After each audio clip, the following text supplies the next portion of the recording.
Beda ra nemu dalane karo kowe aku ra ono bahagiane timbang gelo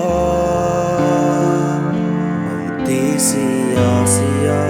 rasa digawe tawa cerita iki tresno ra bakal iso nyawiji.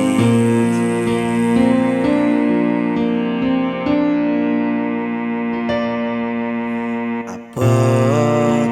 kesel sing rasane karo kowe anane ming rame wae saya acuh lahmu saya ngawur mikir awakmu dhewe karepmu dhewe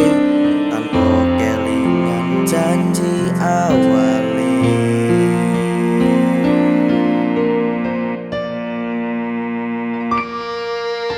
Pancen iki dudu jodone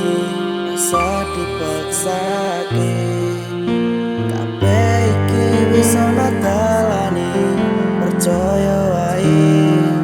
Gusti mboten ate sare ra tau ngerteni rasa iki kepati-pati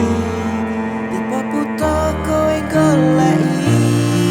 aku piye kowe ra peduli ra perlu ngomongke tresno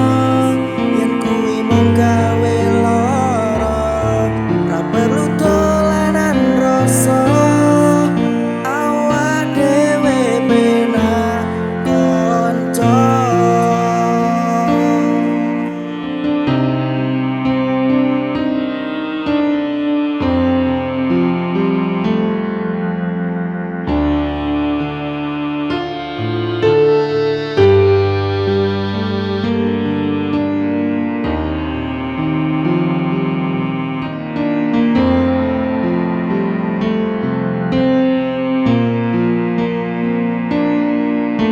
Pancen iki dudu jodone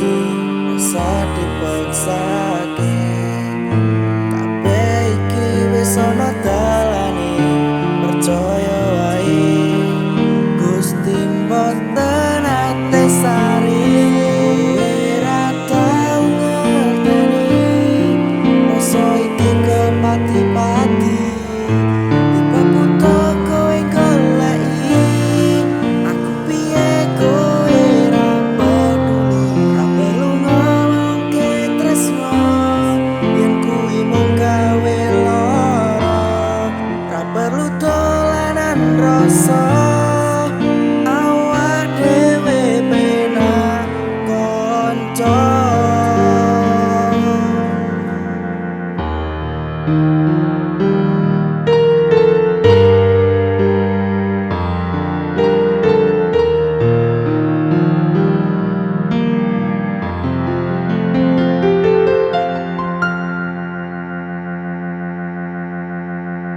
Pancen iki dudu jodone rasa dipaksane